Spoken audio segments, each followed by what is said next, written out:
کائنات کے اوپر انسان موجود تھے اور ان کی حیثیت تو خاوند اور شوہر کی تھی. تو اس کے بعد ان کی جو بھی اولاد ہوتی وہ ظاہر سی بات ہے کہ آپس میں بہن بھائی ہونے تھے. تو کس طرح معاملہ جاری ہوا, اس بارے میں اہل سنت کا کیا نظریہ ہے؟ برائے مہربانی رحمائی فرمائیے گا. جزاک اللہ خیرہ. السلام علیکم رحمۃ اللہ وبرکاتہ. محترم, آپ کا سوال کہ سیدنا آدم علیہ السلام اور حضرت حوا علیہ السلام آپ ایک میاں بیوی کا رشتہ رکھتے تھے, تو آپ کی اولاد کا سلسلہ کس طرح چلا؟ جبکہ اولاد تو حقیقی بہن بھائیوں کی صورت میں ہوتی ہے, تو بہن بھائی کا نکاح تو شریعت میں جائز نہیں ہے. جی, اس وقت اللہ رب العزت کی طرف سے حضرت حوا علیہ السلام کے جو اولاد ہے اس کا طریقہ کار یہ تھا کہ ایک بیٹا اور بیٹی صبح کے وقت اللہ تعالیٰ پیدا فرماتا, ایک بیٹا اور بیٹی شام کے وقت پیدا فرماتا.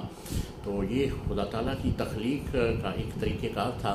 تو اللہ کا حکم یہ آیا کہ جو صبح کا بیٹا ہے اس کا نکاح شام کی بیٹی کے ساتھ کیا جائے, اور جو شام کو پیدا ہونے والا بیٹا ہے اس کا نکاح جو ہے وہ صبح کو پیدا ہونے والی بیٹی سے کیا جائے. اس طرح یہ آپس میں غیر محرم تھے. یہ اگرچہ ایک ہی ماں کے پیٹ سے پیدا ہو رہے ہیں, لیکن خدا نے اس یہاں پہ شریعت کو بدل دیا. یعنی وہ شریعت نہیں ہے کہ بہن بھائی جیسا رشتہ نہیں ہے, بلکہ یہ غیر محرم ہے. اللہ رب العزت نے کائنات کو تخلیق دینا تھا, کائنات کو بڑھانا تھا, تو لہٰذا شریعت اب یہ کہہ رہی تھی کہ آپ ایسا کریں کہ صبح کے بیٹے کا شام کی بیٹی کے ساتھ نکاح کریں, اور شام کی بیٹی جو ہے وہ پیدا ہونے والی بیٹی اس کا صبح کے پیدا ہونے والے بیٹے کے ساتھ نکاح کریں.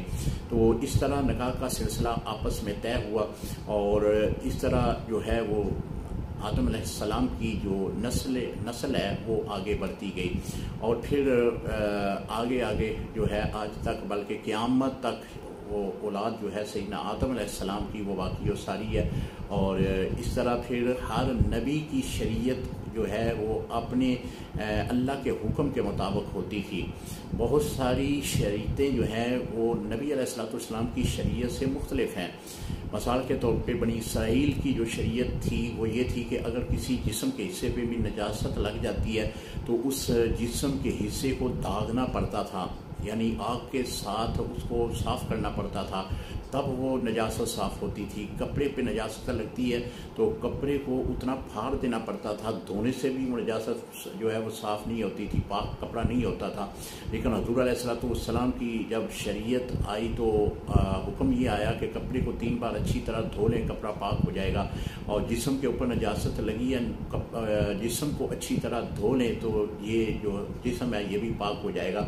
یہ اللہ تعالیٰ کے احکامات ہیں شریعت, اور جیسے خدا نے حکم کرنا ہے ویسی ہی شریعت بننی ہے. آدم علیہ السلام کی اولاد جو ہے اس کے بارے میں حکم یہی تھا, تو وہ وہاں کی شریعت تھی.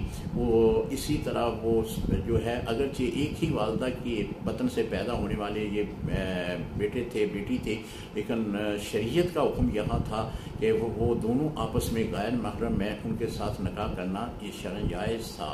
السلام علیکم ورحمۃ اللہ.